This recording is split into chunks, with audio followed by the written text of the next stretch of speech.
Rio de Janeiro agradece a sua presença. É uma companhia agradável e também, junto ao seu livro, né, que eu particularmente já conheço, que eu tive, né, a satisfação, o prazer, a felicidade de lê-lo, né, porque assim que ele ficou pronto, você enviou via Sedex para mim. Então eu fiquei muito feliz de receber esse convite.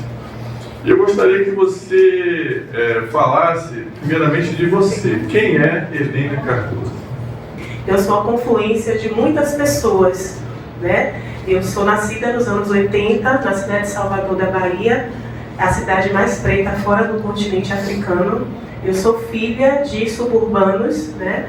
O subúrbio ferroviário de Salvador, já tive até uma conversa com Janaína Nascimento sobre, a gente fez um trocadilho entre o subúrbio carioca e o subúrbio ferroviário de Salvador, que eu digo para vocês, são os subúrbios mais bonitos do Brasil, por ser banhado pela Baía de Todos os Santos. Então, uma família de pessoas pretas retintas, né? Meu avô ferroviário, trabalhava ali na ferrovia que corta o subúrbio, hoje não mais, né? Hoje a gente pode dizer que é o subúrbio ex-ferroviário, vai ser instalado o BRT.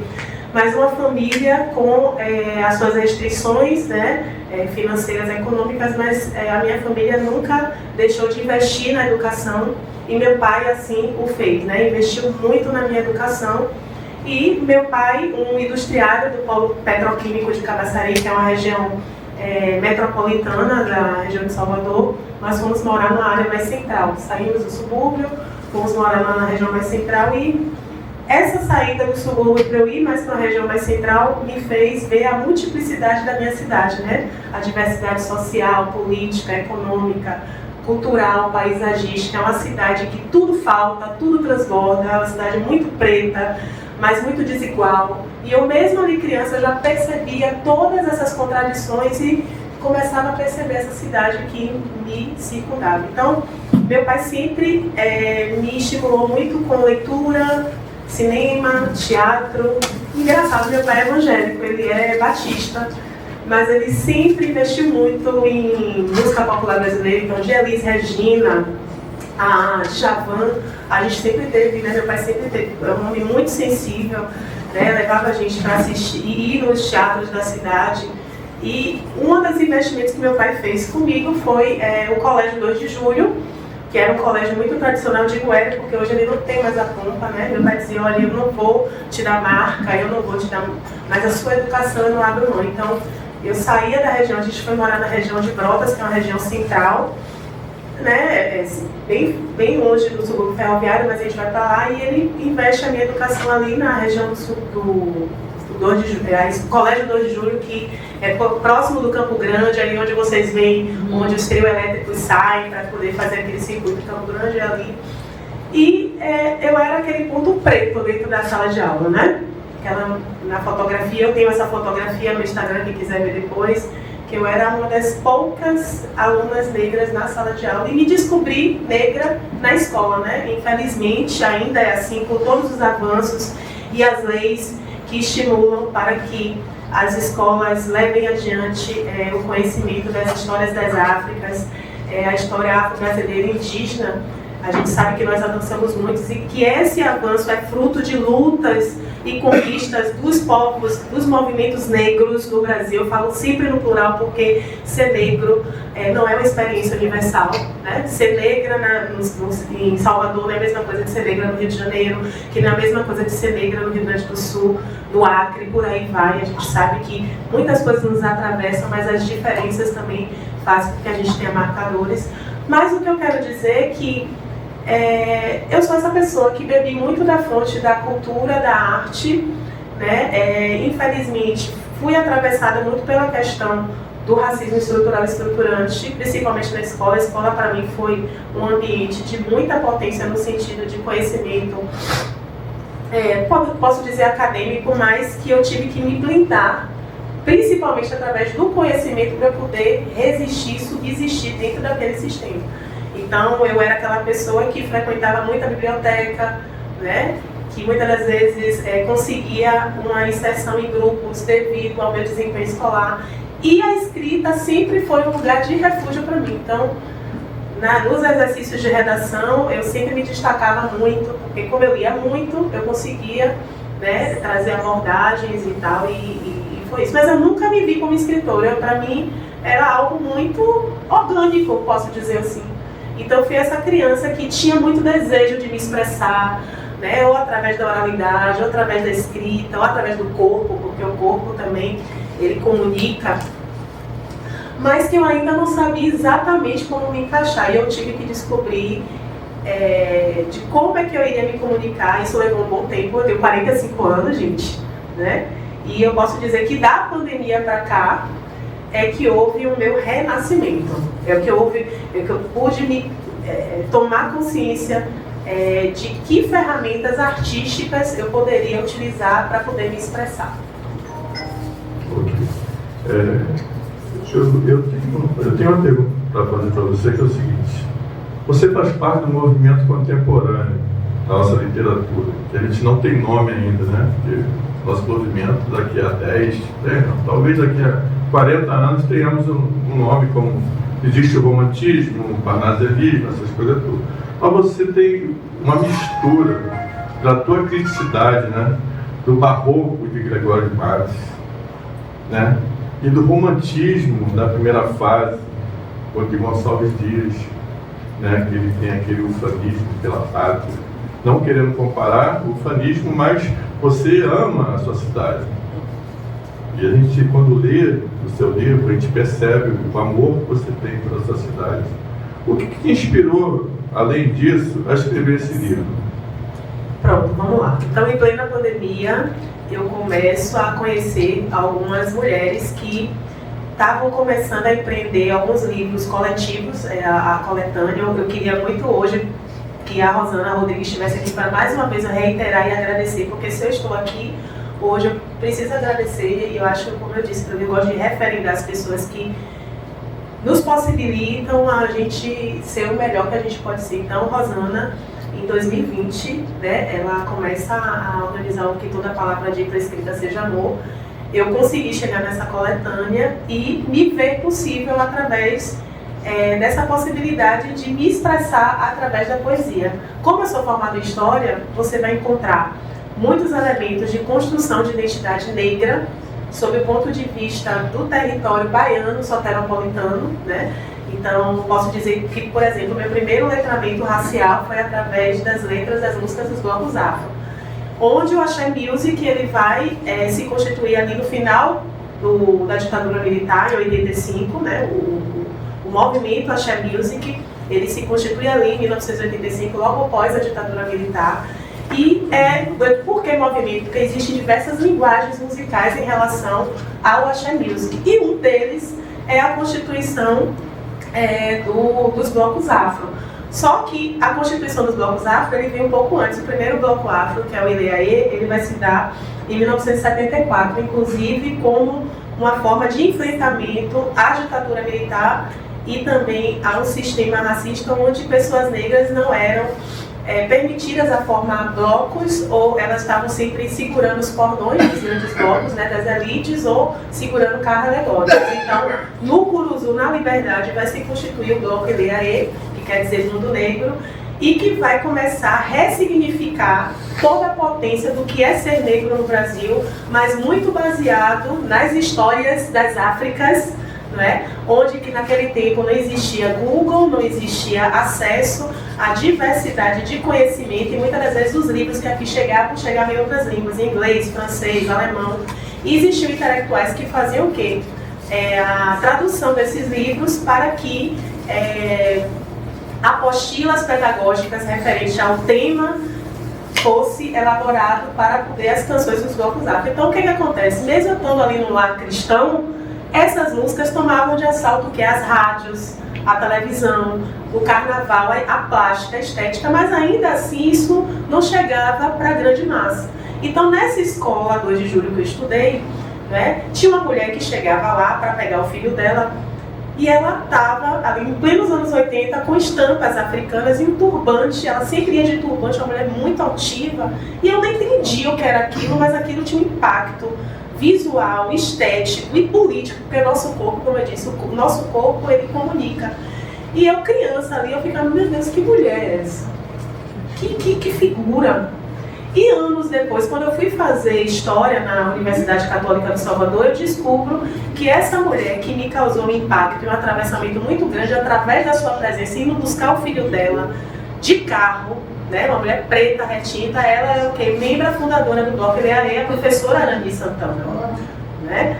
Então, a Arani Santana é aquela pessoa que eu só fui descobrir lá em meados dos anos 2000 quem ela era, mas que eu vou começar a desbravar a história do LEAE e aquele corpo já tinha me dado um recado, mesmo sem eu saber. Então, por que eu estou falando de tudo isso?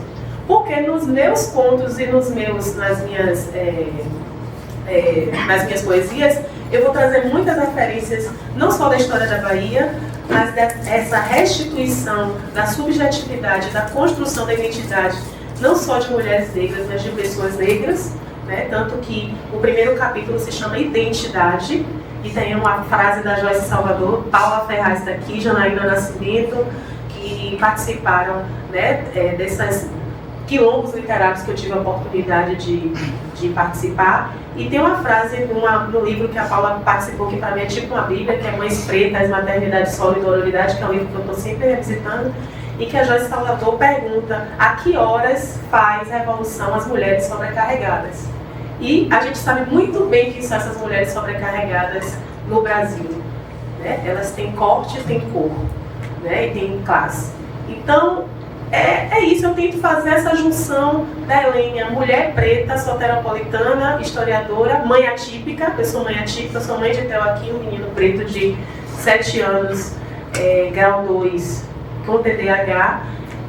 Essa pandemia que nos deixou em isolamento social, e eu pude encontrar essas mulheres através das redes sociais, me fizeram ter o desejo latente de retornar para a educação, né, porque eu tenho uma outra formação e eu trabalhei durante muitos anos no mundo corporativo, mas aquele dinheiro não me dava prazer nem aquele trabalho. E eu percebia que através da arte e da educação é que eu poderia fazer um trabalho mais significativo e de contribuição para a comunidade. Ok. Você utiliza da arte na sala de aula, assim, com os alunos, interage? Como é que funciona? Bom, eu gosto muito de trazer referências de filmes, letras de música e também de poesia. Sempre eu estou buscando trazer esses elementos que muitas vezes dialogam diretamente com eles, mas eu acho que também a função do professor é trazer referências de arte, de cultura, referências que eles talvez não acessem de forma direta. Então, por exemplo, eu nunca tive uma aula falando sobre a Revolução do Haiti. Quem me ensinou e me despertou sobre a Revolução do Haiti foi Gil e Caetano. Então, quando eu vou falar sobre a Revolução do Haiti, eu trago a música. Eu digo, olha, eu nunca tive uma aula sobre isso aqui, mas quando eu vi esse clipe no Fantástico, lá nos anos 90, o Haiti não é aqui, e aí eu vou trabalhar a letra. Então, eu acho que são formas de a gente trazer os alunos para a gente. Já pedi muita referência de documentário para a Janaína, que é a louca do documentário. Eu acho que é isso, a gente ir costurando. Gosto de trazer referência de filme, né? Sempre estou trazendo. Eu acho que o pop, né? A arte pop, ela pode nos ajudar nesse sentido, para poder ampliar as possibilidades. Antes de passar o microfone para a galera que está ansiosa para perguntar, né? Vou fazer uma pergunta, inspiração e transpiração. O que tem mais? O que você teve mais quando você começou a escrever esse livro? Mais transpiração ou mais inspiração? Eu sou uma pessoa, gente, reativa, não vou mentir para vocês. Então, eu sou muito movida às emoções. Tem uma poesia aqui chamada Menino Miguel, que foi uma reação àquela situação fatídica do Menino Miguel lá no Recife. Então, eu não vou mentir para você que, como eu sou uma pessoa reativa e eu tenho trabalhado isso em terapia, são as minhas insatisfações ou satisfações plenas que me fazem escrever. Então, eu sou muito emotiva mesmo, né? Então, a revolta, o incômodo ou a satisfação plena é que vai me levar a me derramar através das letras, né? Então, por exemplo, o Menino Miguel, que foi aquela situação que o Menino Miguel é a mãe é o filho de muitas mulheres negras e pardas e indígenas desse Brasil que não têm a sua infância garantida, que são largadas nos elevadores à própria morte, né? Isso está o tempo todo, ou seja, Quando minha mãe sempre me disse que eu devo ser mãe de uma menina, aí eu ficava tranquila, eu digo, não. Se minha mãe disse que eu vou ser uma mãe de menina, serei. Quando eu estava lá na ultrassonografia e a médica me disse que eu ia ser mãe de um menino preto, me veio na hora de despertar que eu estava tendo ali, eu ia colocar no mundo o alvo do Estado. Na mesma hora. Isso me fez despertar tudo. Isso foi antes das meninas. Eu digo, cara, se eu ficar só reclamando do governo, do genocídio, e eu não fizer nada, eu não vou transformar nada. Que mundo é que eu vou querer deixar para essa criança, para esse menino que está chegando, né? E a gente sabe que as masculinidades pretas, sobretudo, são o tempo todo destroçadas, né? Arrancadas. Olha o menino Miguel aí, eu acho que dá pra gente ter uma aula de racismo estrutural e estruturante só por causa do menino Miguel. Por quê?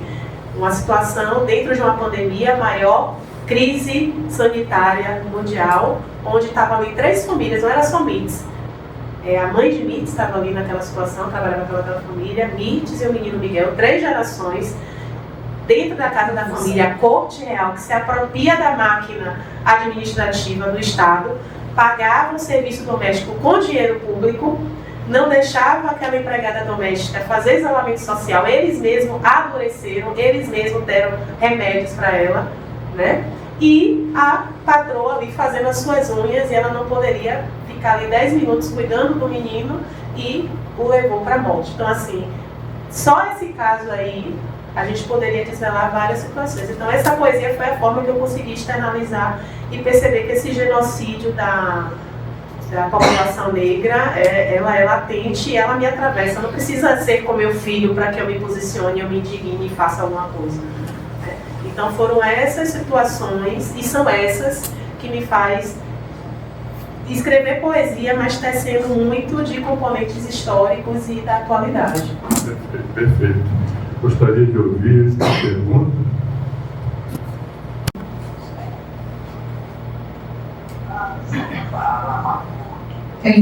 Sabemos que, diante das dificuldades que temos no mercado editorial, as antologias, desde 1978, com Cadernos Negros, para pessoas como nós, são uma forma de entrarmos nesse mercado editorial, e assim a gente entrou. Que toda palavra dita ou escrita seja amor, organizado pela Rosana Rodrigues, também foi a minha primeira publicação e onde a gente se encontra, foi aquele start. Mas eu queria saber de você como funciona essa questão do mercado editorial de Salvador, sendo a cidade mais preta do mundo, fora de África, englobando essa questão das mulheres negras, porque a gente sabe que entram aí outros atravessamentos, e porque você vai com a cara e a coragem independente desse mercado, que você vai falar um pouquinho pra gente, e lança uma publicação independente.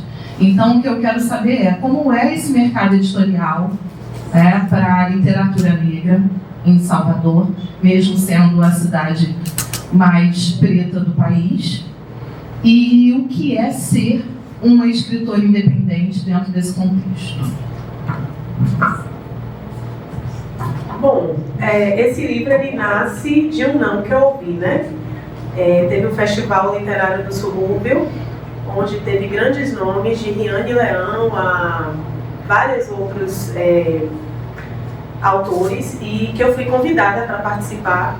E quando a curadora me chamou, eu fiquei muito feliz por eu me considerar uma escritora assim suburbana. Minha família é de Piripiri, e aí eu fiquei muito feliz. Aí ela, e aí Helena, seu livro? Eu digo, olha, eu participei de 11 antologias. Ela, não, tem que ser um livro seu, um livro solo. E esse não fez com que eu me organizasse. Eu busquei algumas editoras, colegas que já publicaram, recebi algumas propostas, mas eu não senti a troca, eu senti uma troca desleal. E quando eu fui fazer as contas, que a gente tem que fazer o orçamento, a gente tem que se organizar financeiramente, a arte é muito bonita, mas ela tem um custo, e a gente precisa falar sobre isso. Parece que ainda falar sobre dinheiro, principalmente pessoas negras nesse país, é um pecado.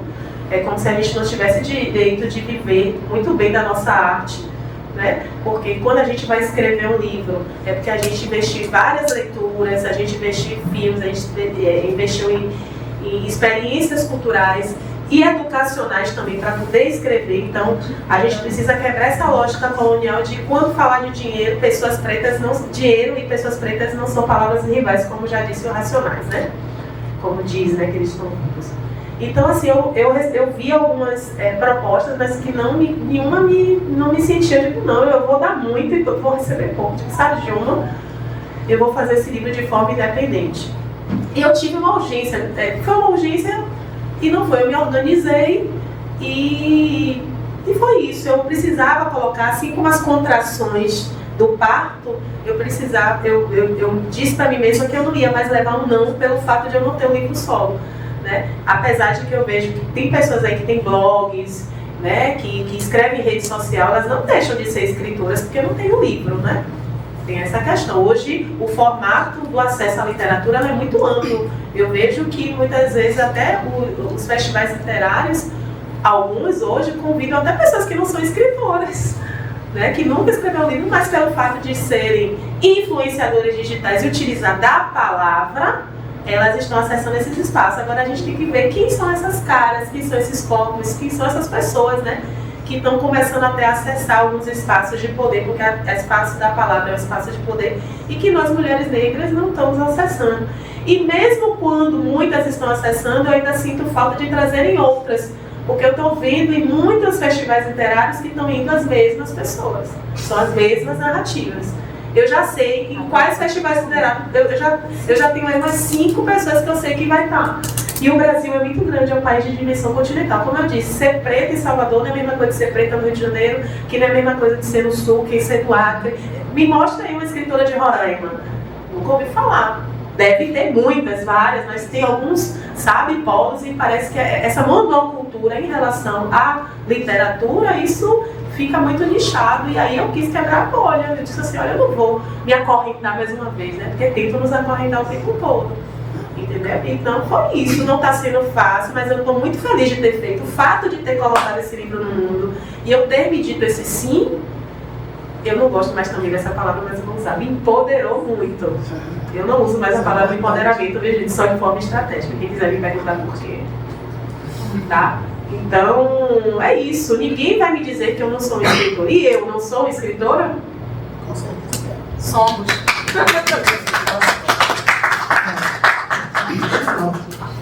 Posso?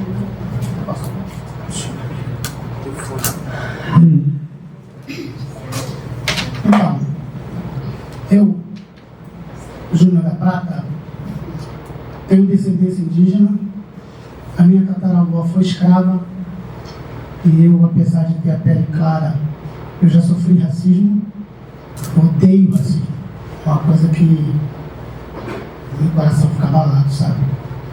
Então eu queria te perguntar o seguinte, você presenciou algo assim com tanto desmerecimento com relação ao racismo que te pôs na mente de escrever uma coisa contrária, aquela coisa assim de mandar para algum lugar a respeito disso? Meu calendário é composto de novembros negros, de janeiro a janeiro. Não há um só dia que eu não reflita o que é trazer na pele a cor da noite. Mulher preta, em diáspora, fincada em território brasileiro. A textura dos meus cabelos, o nariz largo, a tez retinta, confessa todos os dias que nossos passos vêm de longe. Que lágrimas inundaram o mar da travessia. Que o suor sedimentou riquezas. E que nem todo o sangue derramado estancou as dores das nossas subjetividades. Trazemos nobreza em nosso DNA e seguimos lutando de novembro a novembro.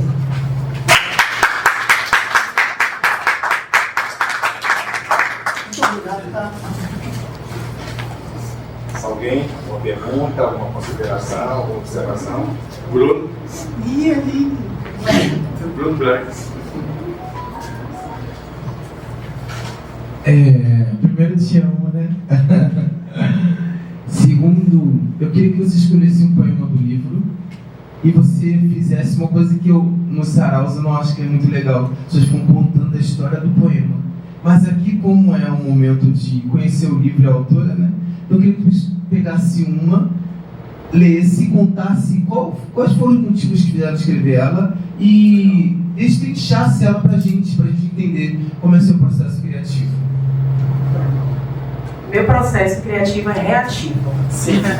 Né? Essa poesia mesmo se chama De Novembro a Novembro, é uma reação da educadora que quer trabalhar em 10.639 e 11.645 de janeiro a janeiro, e nós fomos impedidas, perseguidas, chamadas de militonas, de problemática, sabe? Isso em Salvador, né? Onde as periferias, as escolas que eu atuo, basicamente são de periferias, estão introjetadas de igrejas evangélicas que fazem uma lavagem cerebral dos meninos e meninas, fazendo com que a gente não possa trabalhar a cultura negra, onde eles associam logo a questão tão somente de religiosidade de matriz africana, e não é somente isso. A gente tem que explicar que a nossa língua é português, que a nossa comida ela está impregnada, né, de referências africanas, que o acarajé não é bolinho de Jesus. Isso em Salvador, sabe que violência é essa, gente? A gente tem que estar o tempo todo reafirmando. Não adianta só a gente se reafirmar em o turismo, né? Utiliza esse marketing de Salvador, tem o maior carnaval do mundo, as células rítmicas. Ó, tem um casal que vocês devem saber quem é, que os dois são evangélicos, né? Mas tem um que bota o cavaco para chorar, e uma já fez muita gente dançar. Hoje os dois são evangélicos. Eu fico imaginando esse dízimo que é ganho com o dinheiro do mundo secular, e a base do dinheiro dessas duas pessoas é de células rítmicas africanas e que vem de terreiro de candomblé, ou seja, desde a batida do funk carioca até o pagodão, a base é o terreiro de candomblé. E é muita hipocrisia, né, essa distorção em relação às concepções em relação a nossas matrizes indígena e africana. Então, esse poema que eu li para você, ele é uma reação, mas eu vou falar do último. Esse livro ele tem uma ousadia, que ele tem poemas e contos, né? Ele tem esses dois gêneros. E aí tem esse conto chamado O Último, que se chama A Noite da Beleza Negra, que eu falo dessa menina lá do 2 de julho, né, que encontra essa mulher, a professora Arani Santana, que é uma expoente lá em Salvador, né, sendo membro fundadora do Bloco Ileaê. Eu faço referência também a Maria Filipa, que é uma das heroínas das lutas pela independência da Bahia, só que quando eu era criança, nos anos 80, só se fazia referência a Joana Angélica e a Maria Quitéria, que são duas heroínas brancas. Então, a partir dos anos 2000 para cá é que a história de Maria Filipa, que é filha de sudaneses, capoeirista, não é? Uma mulher que lutou utilizando o seu poder de sedução e o conhecimento das ervas para poder expulsar as tropas portuguesas da ilha de Taparica. O que foi que ela fez? Ela, com mais de 40 mulheres, vai utilizar o poder de sedução para atrair a tropa portuguesa para a praia, né? Elas vão se insinuar e elas estão com o quê? Com um ramalhete de cansanção, e vão dar surra, né, nesses soldados portugueses. Eles vão estar lá se coçando e elas vão atear fogo nas embarcações. Então, assim, eu faço referência a isso no texto. E com a figura de Maria Filipa, se vocês buscarem no Google, vocês vão ver que é uma mulher de turbante, né, com uma feição muito aguerrida. Eu faço referência a ela e a professora Arani Santana quando eu a via lá nos anos 80 indo buscar o filho dela. Eu faço meio uma junção dessas duas mulheres para contar um pouco da história da Bahia, falar um pouco da história dessa menina e falar também de uma das noites mais esperadas de Salvador, que é a Noite da Beleza Negra. Quem nunca ouviu falar, pode ir no Google também para vocês verem, que é uma seleção que acontece dentro do Bloco Ileaê, né, de um ano de reinado de uma mulher que vai representar não só o bloco, mas toda a comunidade negra de Salvador, onde ela precisa ter conhecimento das histórias das Áfricas, ter um trabalho que contribua com a comunidade, e além de dançar, né, de ter uma beleza que não é hegemônica, essa mulher ela vai estar ali representando uma comunidade, e realmente é algo muito bonito, né, de se ver, porque foge desse padrão eurocêntrico e a gente consegue perceber que essa beleza ela transborda do palco, mas também para a plateia. Quando a gente acessa a senzala do Barro Preto no Curuzu, qualquer pessoa que for aqui, né, lá no Curuzu e for participar da Noite da Beleza Negra, participe de um desfile do Ileaê, nunca mais vai voltar o mesmo. A autoestima, a referência, né, os arrepios, tem uma coisa muito espiritual que acontece, né, e que isso vai reverberar na construção da autoestima de pessoas negras na cidade de Salvador e do mundo. Porque tem pessoas que vêm do mundo todo, até Naomi Campbell já foi para lá. Tem várias pessoas de vários lugares do mundo que vão conhecer a Noite da Beleza Negra para poder restituir esse destroço que o colonialismo fez e faz com a gente. Então é algo assim inexplicável. Vocês podem ver e se tiver oportunidade, vão beber da fonte dessa água para vocês entenderem um pouquinho. Então eu falo desse processo nesse último conto, A Noite da Beleza Negra.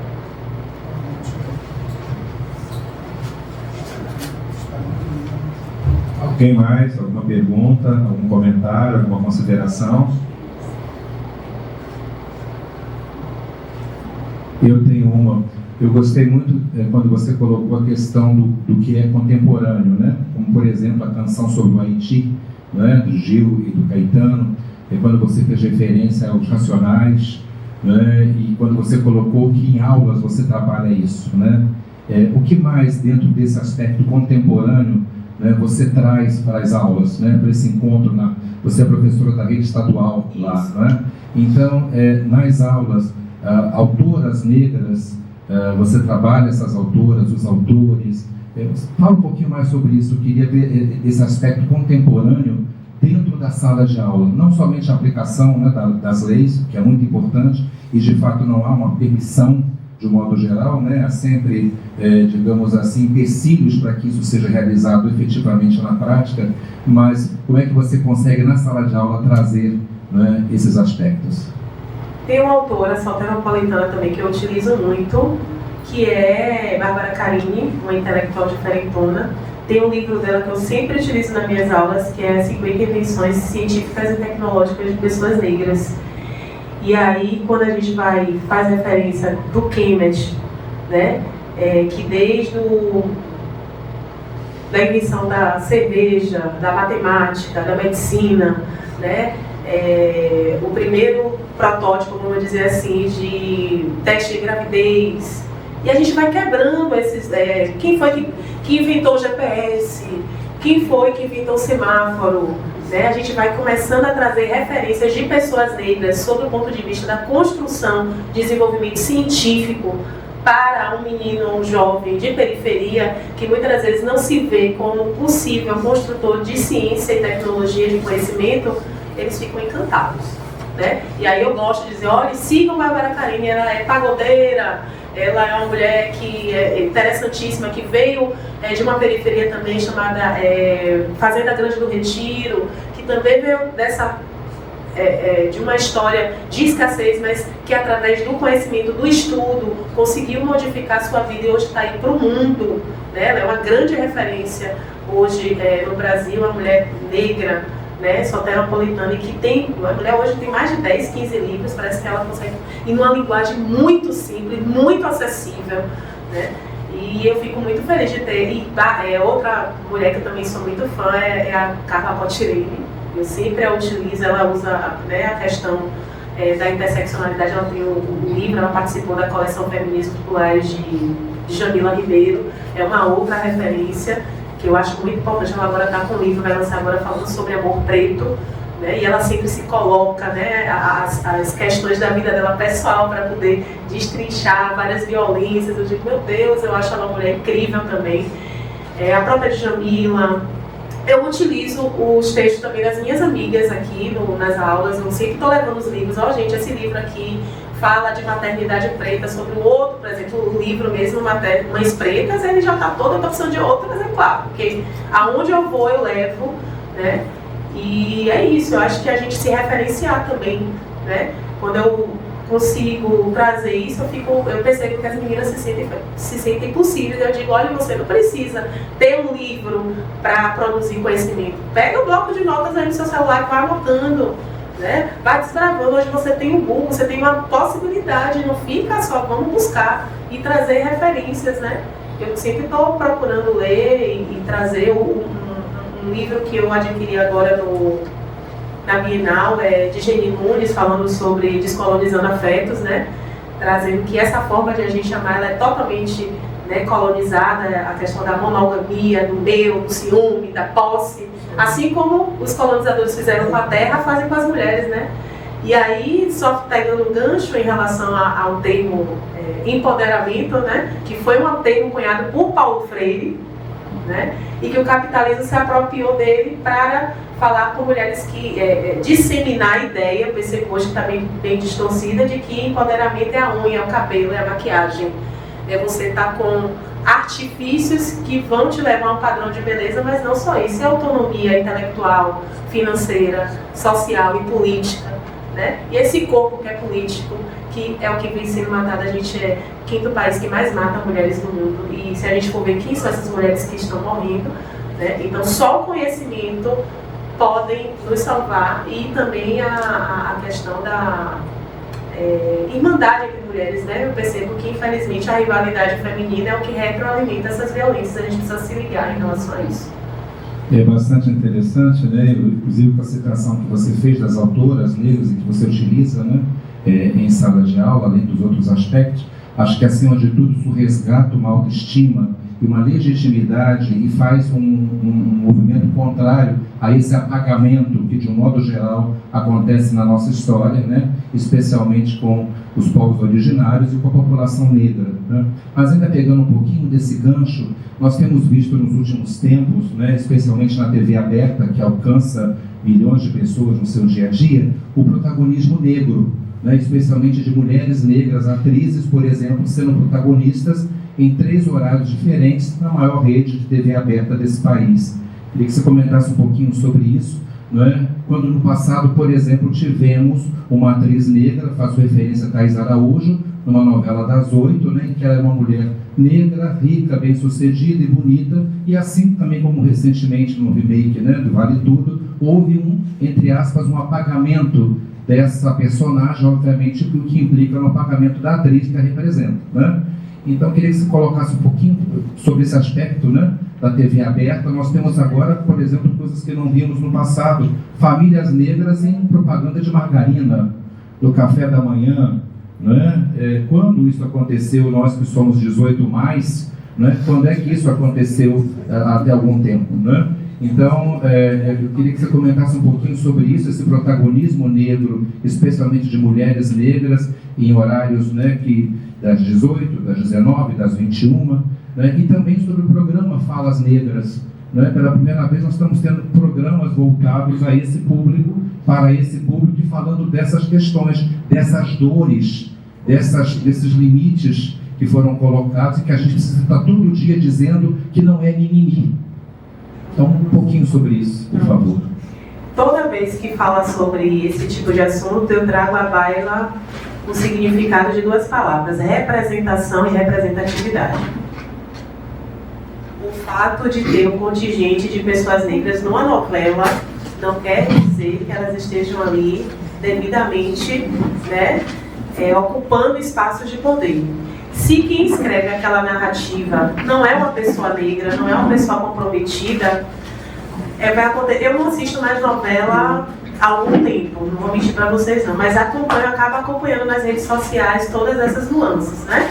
Eu assisti essa novela, a que ele falou, a de Manuel Carlos, não, que a Helena era a Thaís Araújo, e ela fala que o ranço em relação ao fato da personagem é justamente porque ela não tinha uma história triste para contar, né? Então esse lugar da escassez, da pobreza, da miséria, né? Porque qual é a leitura que se faz quando se vê um corpo preto, principalmente retinto? Não é pobre, é miserável, veio do nada. E quando se vê uma pessoa bem sucedida nessas condições, tem muitas pessoas que têm dificuldade de aceitar e de compreender, de ver uma pessoa negra, principalmente retinta, em espaços de poder, né? Então, foi muito triste ver um personagem que tinha tudo para ser alavancado e, de repente, né, na Semana da Consciência Negra, ela aos pés da atriz Lídia Cabral, chorando, pedindo perdão. Aquilo ali foi muito simbólico. Corta para 2025, não é isso? Ainda dentro desse aspecto, né? Não só ela ajoelhada chorando, mas ela ainda recebe um tapa na cara.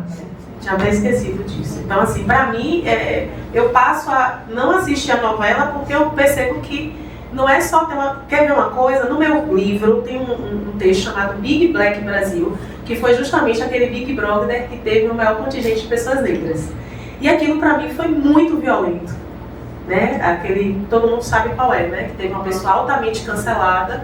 E aquilo, para mim, foi violento. Então, eu estava em pandemia, sem poder sair... E ver aquilo, a gente percebe que não é só colocar as pessoas ali. Quem é que está por trás? Quem é que está direcionando? Quem é que está na narrativa?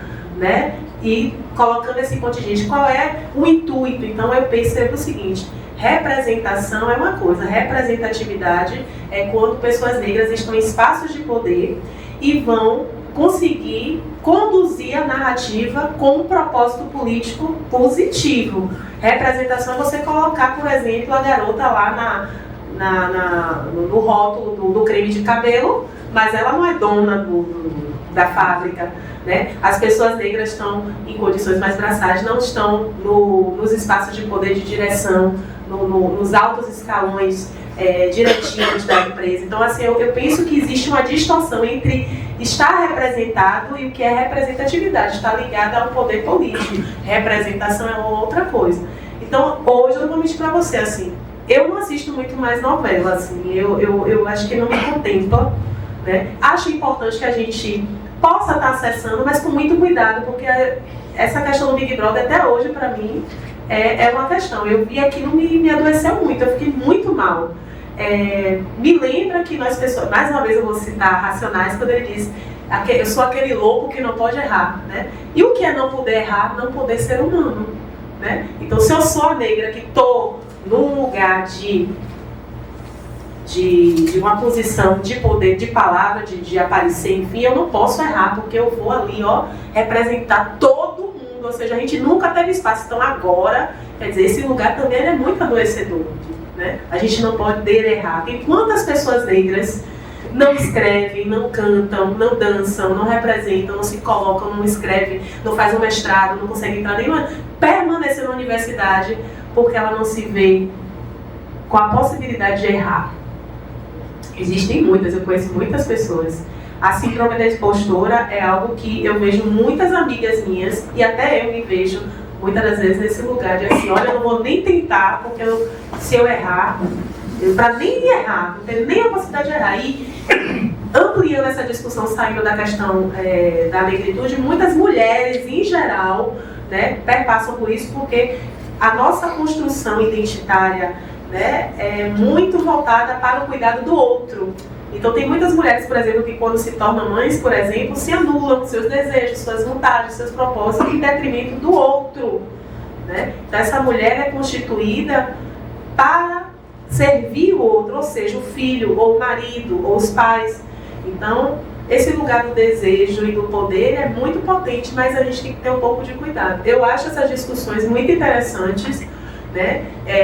Eu estou até revendo o Vale Tudo primeiro para entender tudo que Thaís Araújo está reivindicando. Eu digo, sabe de uma? Eu vou para o primeirão, eu vou ver a Raquel número 1, para depois eu sacar o que é. Porque sabe, para quem não viu e não entende que ali foi, né, anos 80, abertura política que estava. Para depois a gente não adianta só mudar a cor da personagem se você não muda o contexto, se você não entende que país é esse, né? De que a gente ainda está no eterno 14 de maio. O que aconteceu no programa Encontro com o Manuel? Para mim aqui foi um preconceito racial, da que hoje é apresentadora do programa, que eu esqueci o nome dela. O que ela fez com o Manuel estava aparecendo no programa. Um rapaz inteligente, educado, um rapaz que conversava com as pessoas na maior ênfase, amigável assim. Do nada aquela louca começou a ter racismo com o cara, falar besteira dele, a ponto do cara ser mandado embora. E ela fica lá como no poder do programa. O que você acha que aconteceu ali nesse momento? É o racismo estrutural operando, né? O privilégio branco se prevalecendo, e aí você já respondeu. É sobre isso. Né? Eu quero que um dia pessoas negras tenham uma TV, né? Tem a sua própria TV, tem a sua própria gravadora, né? Eu acho que a internet é essa possibilidade de a gente quebrar esse paradigma. Olha, eu não preciso mais da grande emissora, a gente tem os nossos canais, né? Eu vou escrever o meu livro, se a grande editora não me chama, eu vou construir esse livro, eu vou fazer esse podcast. E isso está acontecendo, né?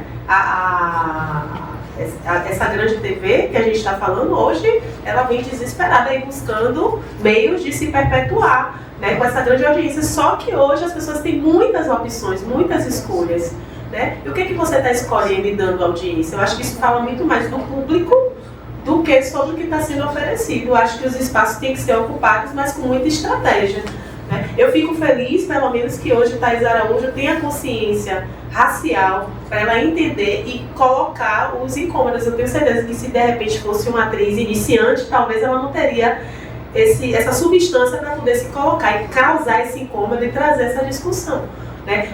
Se a gente for olhar a Thaís Araújo de Chica da Silva e hoje perceber de ela num programa de, né, sem censura, se colocando, isso já é um avanço, mas a gente quer mais. Muito mais.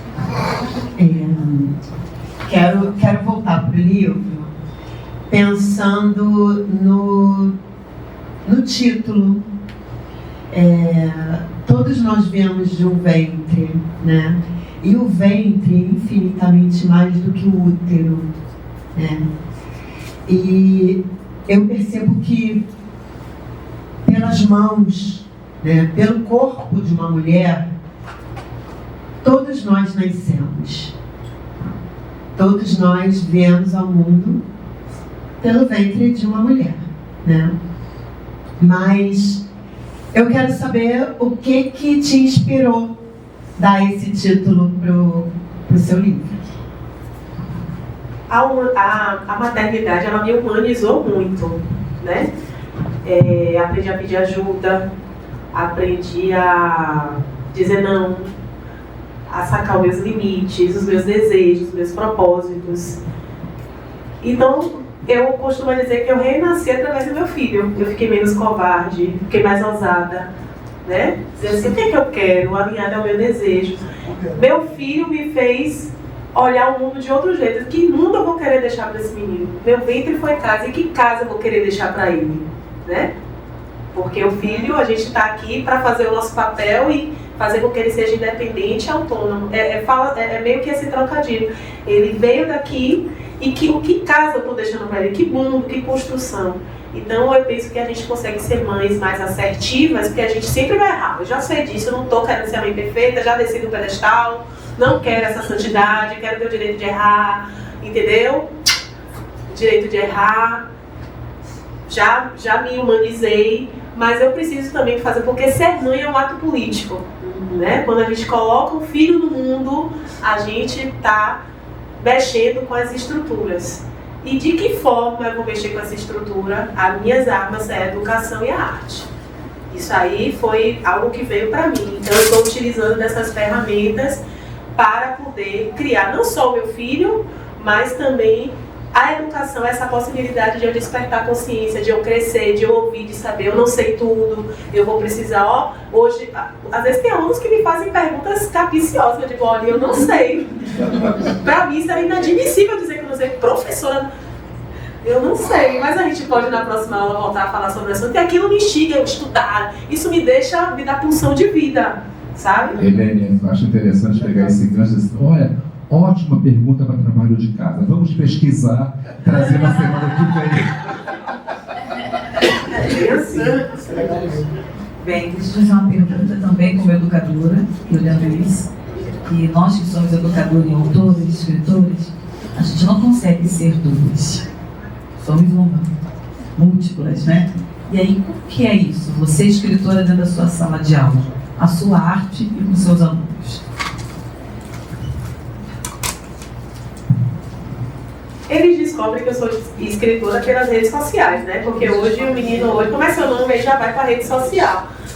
E aí, professora, você é escritora? Eu digo, E aí, na verdade, eu brinco mais de trazer mais as referências. Eu não uso meus textos, ainda não fiz isso. De usar os meus textos em sala de aula. Agora, eu mudei de escola, eu estava numa escola, gente, que eu estava com burnout, porque essa perseguição em relação ao meu trabalho antirracista estava de uma maneira que estava me adoecendo, e a minha psicóloga disse, olha, você sai daí, você vai sucumbir. E foi aí que eu entendi, isso foi agora, em maio, né? Eu estava me adoecendo, eu digo, meu Deus, acabei de lançar um livro, era para eu estar feliz, mas eu não estava feliz. E aí eu fui para a Secretaria de Educação e consegui mudar de escola. O universo é tão bonito que nessa escola tem pessoas lá que conhecem meu trabalho enquanto escritora e já estão começando a reverberar para que o livro seja... Eu nem mexi, aí tem uma pessoa lá que já leu meu livro, conhece e já está movimentando para que esse livro seja utilizado. Eu estou muito feliz. Mas é isso, eu nem busquei. Quando eu vi, essa pessoa estava lá e ficou, a gente só ganha porque ela usa muita história nos textos dela e né, vai ter o Júlio das Pretas. E aí pronto, aí eu estou me deliciando, aprendendo, porque é uma escola que eu cheguei agora, em maio, né? É uma escola grande, é uma escola que tem uma proposta muito bacana, tem um projeto político, pedagógico, e isso me deu outra função de vida, ainda bem que eu ouvi a minha terapeuta, né? Porque às vezes a gente quer resistir. Eu vou fazer, não é assim, não, vou ficar aqui. Eu estava ficando adoecida mesmo. Mas tem alunos assim maravilhosos que estão começando a me instigar, né, que já estão cobrando. Eu fui para a Bienal agora do Livro Bahia, teve alunos que foram lá conhecer meu trabalho, comprar. A gente fica feliz, né? Então estou feliz. Tem mais algum comentário, pergunta, alguma consideração? Aleluia aí atrás, hein? Amiga! Chegou uma data. Boa noite. Boa noite. E você? Salvou vocês aí atrás, né? Helena, sobre o livro. Como é que é o seu processo de escrita, se ela se diferencia na poesia e nas crônicas que você escreveu? Porque a gente pensa, quando a gente abre o livro, vem primeiro as poesias, né, maravilhosas. Mas aí a gente vem de susto para as crônicas. E é difícil geralmente você vê um livro de poesia, ou só poesia, ou só crônica. Você foi ousadíssima e acertou muito fazendo crônicas e poesias no mesmo livro. Qual foi a ideia que te levou a juntar as duas coisas num livro só? E qual é o seu método criativo para uma coisa e para outra? Em 2015 eu tinha escrito um conto e nem pensava em publicar, nem pensava em conhecer vocês. Foi o primeiro conto assim que eu escrevi, que é o conto da viagem que está nesse livro. Foi o término de um relacionamento, ele veio com a cartaz. Eu estava em pleno horário comercial lá, atendendo clientes, o conto veio para mim, do nada, e parei, que não é do nada. Foi a minha forma, eu estava fazendo terapia e foi a forma de eu me derramar. Eu peguei e mandei pro meu e-mail.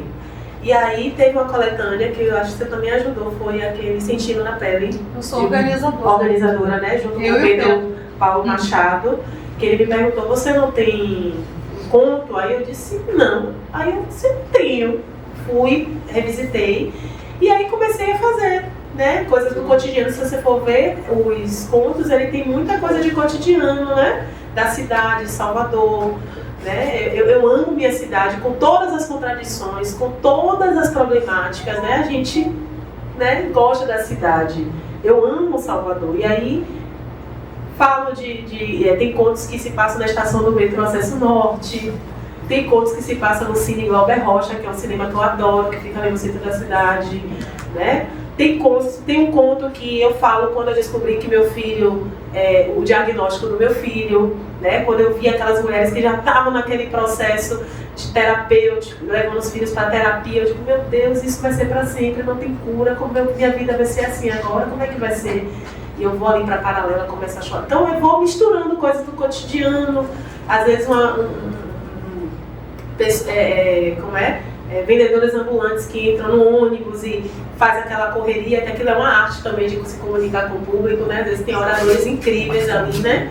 Então, a poesia, ela tá em tudo. Só que, às vezes, eu gosto de me desafiar, né? Teve esse convite, né, de Janaína e de Pedro Paulo para poder me desafiar, e aí eu fui tomando gosto e fui fazendo. Eu digo, já me desafiou daqui, já vou continuar no desafio, vou continuar no exercício, né? E aí vou indo, eu vou me inspirando em outras pessoas, né? Janaína mesmo escreve muito bem, né? Eu sou fã, já fiz declamação de poesia né? Tem uma teologia com a escrita de Janaína. Né? Maravilhosa, né? Paula também escreve muito bem e a gente vai se inspirando e, né, já também Bruno, já declamei poesia de Bruno. Então é isso, e também aquela coisa, Isis, não se podar, deixar vir. Porque o que mais atrapalha o processo criativo é a poda. Você não tá bom, tá ruim, não. Aí mexe aqui, deixa vir.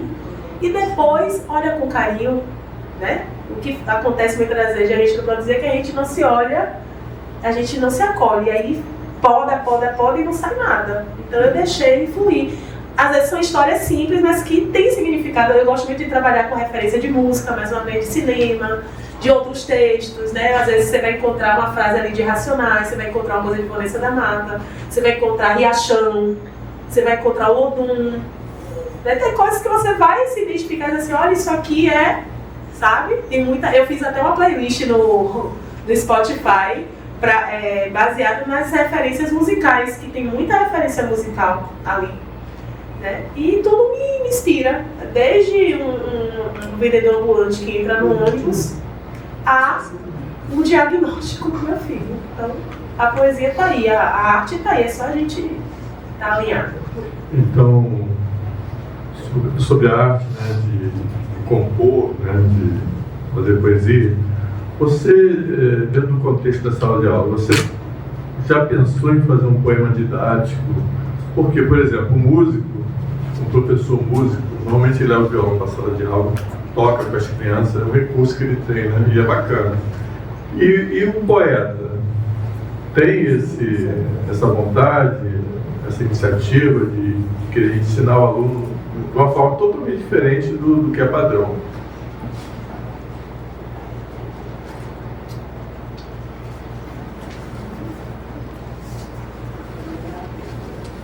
Eu sei que vem coisa boa aí.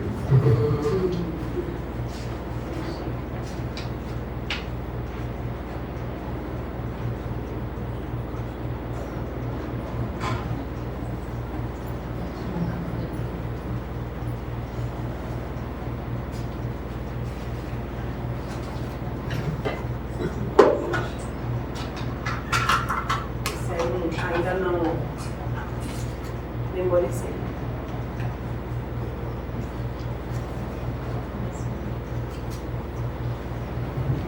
Hoje saudamos a insurgência de Domingas Maria do Nascimento, Ana Romana, João de Deus, Manuel Faustino, Lucas Dantas, Luiz Gonzaga, Revolta dos Búzios, de pretos, mulatos e artesãos, escravizados e libertos que fizeram revolução, manifestação, a fim de libertar, instaurar a República Popular, igualdade, repressão sem piedade, sem conseguir respirar.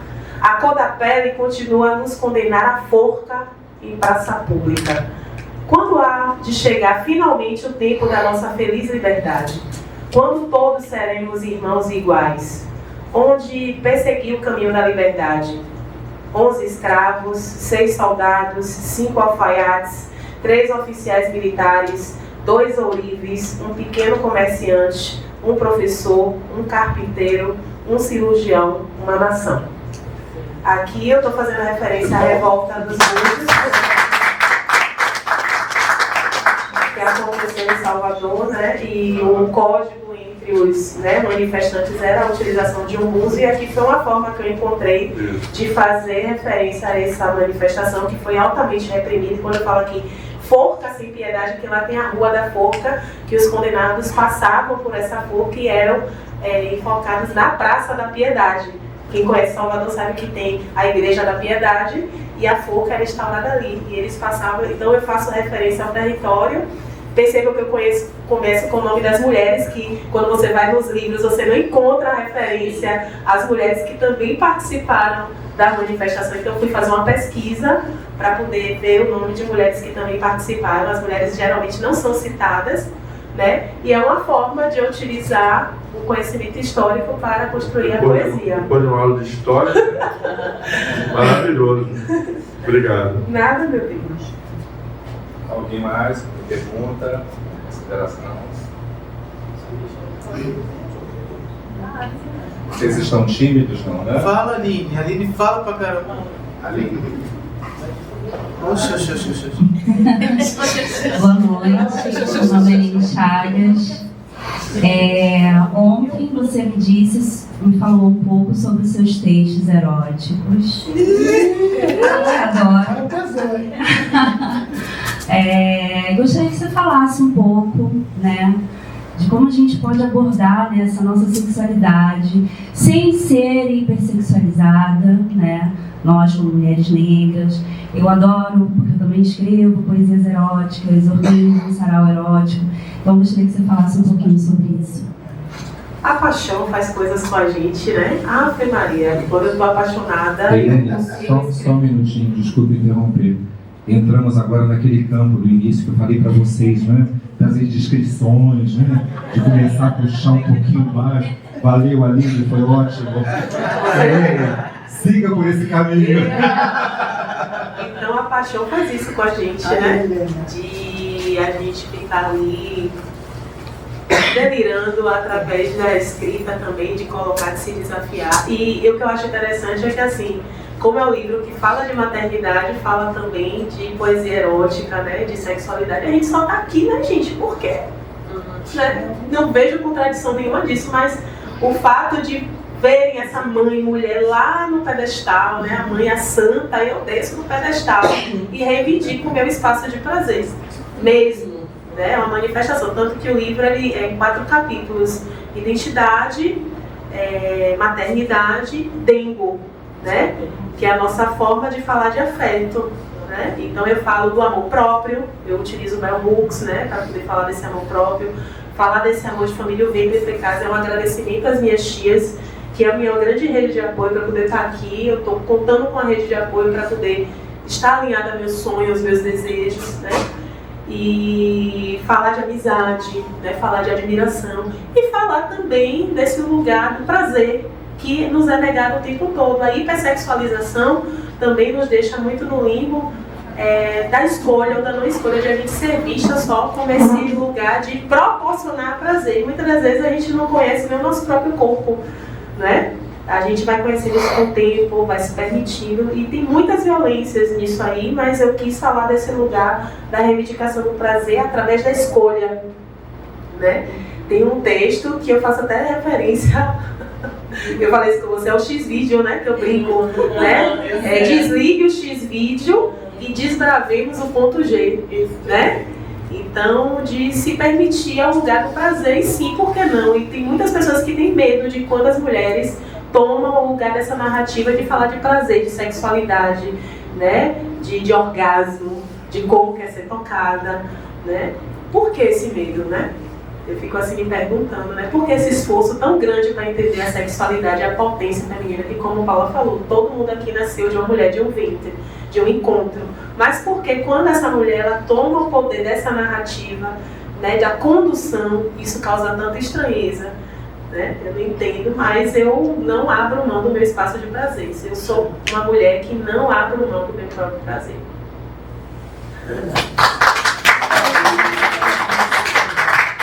Mais alguma pergunta, consideração? Continuando agora na área da inscrição. Não? Hein? Uma coisa aqui, pequena. Relacionado a isso, eu sou um cara que eu leio muito, sabe? Eu me preocupo muito em agradar uma mulher. Eu tenho esse problema comigo. E o machismo, muitas vezes, impede a mulher de ser feliz. Impede a mulher de sentir de verdade o prazer do sexo. Porque 90%, vamos dizer assim, dos machistas pensam apenas neles. Esquecem do prazer que tem que proporcionar para a mulher. E isso atrapalha muito uma relação. Igual o ciúme doentio, que eu também odeio. É uma coisa que eu odeio, ciúme doentio. Ninguém é dono de ninguém. A gente tem que ter ciúme, eu tenho ciúme do meu boné. Meu boné é meu, eu tenho ciúme. Mas de uma mulher, Não. Aí o papo é outro. Então, o que você entende sobre isso, dessa doença ciumenta?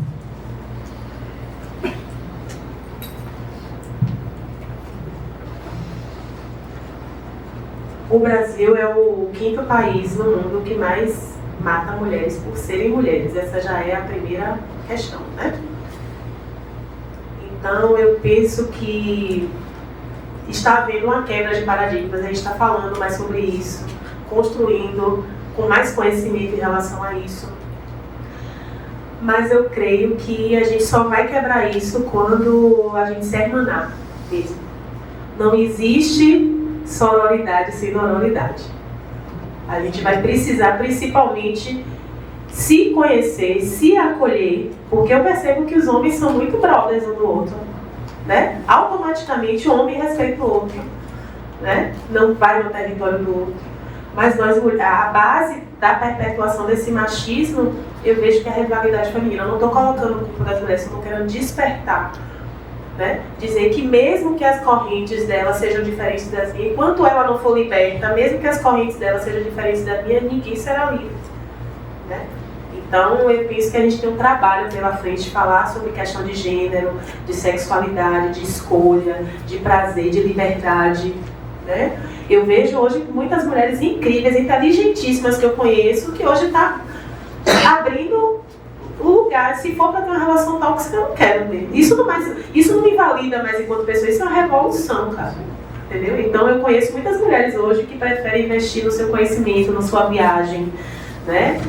E se realizar de outras formas, não que a gente não queira encontrar alguém, mas se for de qualquer jeito, a gente também não quer, né? Então, esse lugar de se constituir, ser validada enquanto mulher, através do casamento, através do filho, através do macho, a gente não quer mais. A gente já percebeu que a gente é muito potente para além do homem.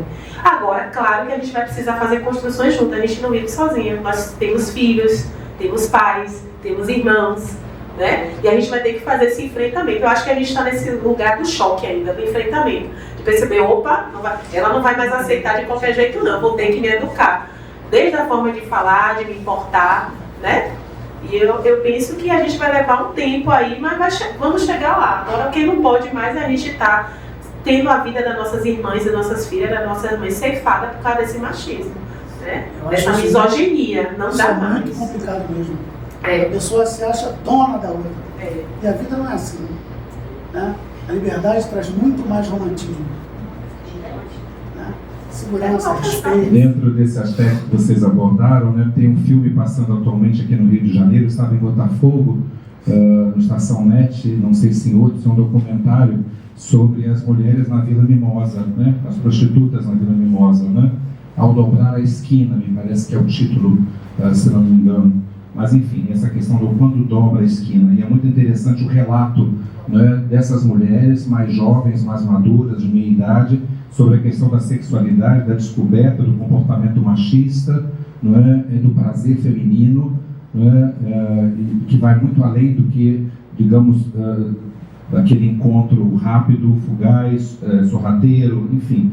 Se puderem, assistam esse documentário, que é muito interessante, né, com mulheres que vivem no seu dia a dia todas essas questões, especialmente voltadas à sexualidade, né? E aproveitando o gancho das músicas, dentro do que você falou, a Maria Rita gravou uma canção do Paulinho Mosca que diz: muito para mim é tão pouco, e pouco eu não quero mais. É isso, né? Mais alguma coisa? Alguém com comentário? Elânia, um escritor inevitavelmente sempre está nas entrelinhas. Como é que você se sente se desnudando um pouco através da sua obra? Apavorada. Apavorada. Mas não tinha como eu não fazer isso. Eu não aguentava mais. Eu precisava colocar esse livro no mundo, né? E estou muito feliz por esse enfrentamento. A gente vai se revelando, vai se desvelando, aí eu vou descobrindo outras coisas, né? É isso, é um desbravar mesmo. É como um desbravar. Tem até uma frase de uma poesia. É assustador. Porque eu, durante muito tempo, me escondi e agora eu estou totalmente, né, me colocando nesse lugar da exposição. Né, sobre diversos aspectos. A mãe, a mulher, a professora, né, a contista, a poeta. E vai vindo, vai surgindo as coisas, né? Mas eu estou muito feliz, assim, eu nunca tive tão feliz por estar alinhada ao meu propósito. Eu estou exatamente onde eu queria estar. Que bom. Obrigada.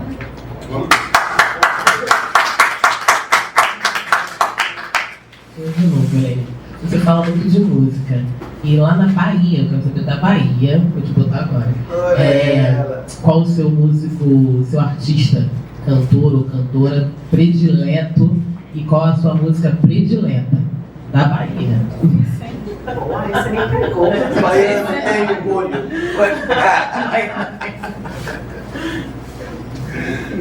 Olha, eu não vou dizer uma música específica, eu tenho várias vertentes. Mas quando eu chego no Pelourinho e está tocando samba reggae, aqueles tambores, ainda me arrepia muito. Aquilo fala muito de mim. Porque o samba reggae, como eu disse no iniciozinho, foi a minha primeira forma de letramento racial. Né? Foi através do samba reggae, do Olodum, do Ileaê, do Luzenza, do Araqueto, que inclusive é o único bloco afro presidido por uma mulher, né, que nasceu no 8 de março, lá em Piripiri, inclusive. É uma musicalidade que fala muito comigo, porque foi ali que eu comecei a me constituir e ver uma positividade em relação à minha negritude. Então, eu vou dizer para você que o samba reggae, ele gosta do pagodão também, não esses pejorativos, né? Mas eu gosto do Baiana System, eu gosto... Ele falou de pitch, gosto de pitch. Eu gosto de músicas com letras, né? Que me digam alguma coisa. Se forem músicas que enalteçam ainda mais a questão racial e de mulher, por exemplo, ele perguntou das referências. Eu gosto muito de usar as meninas hoje do rap, como Duquesa, que é baiana, que é de Feira de Santana, está fazendo um trabalho incrível, falando sobre essa questão do racismo estrutural, baseado em cima do empoderamento feminino, né, real, que é através do conhecimento, da construção do seu dinheiro, de dizer não a relações tóxicas, de se hermanar, de ver a força delas através das mulheres. Eu gosto dessa narrativa da sexualidade, bonita, né, Duquesa, estou ouvindo muito Júlia Costa, eu digo, meu Deus, essa menina não tem nem 30 anos, né? Quando ela fala fiel a minha até o fim, não importa. Por exemplo, quando eu comecei a dar um spoiler do livro, que foi no 1º de janeiro, eu usei essa música de Júlia Costa, fiel a minha até o fim. Lued também. Mas eu acho que essas meninas que estão chegando agora do rap estão subvertendo, até mesmo porque o rap sempre foi muito machista, né? Sim. E elas estão falando de um rap, de uma construção a partir do ponto de vista feminino. Eu acho massa. Mais alguém? Alguma pergunta? Consideração? Não?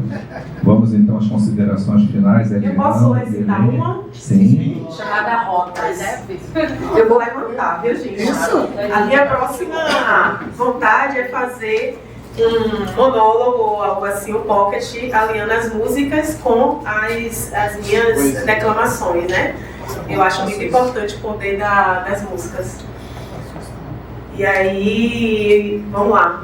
Dos cabelos trançados, mapeei rotas de aquilombamento, fortalecendo estradas, caminhos, veredas rumo à liberdade. Trazemos no emaranhado trançado sementes de futuro, Palmares, Pindorama, Quariterê, Abiaiala. Raízes originárias, vertentes em que desaguam fé, força e ancestralidade.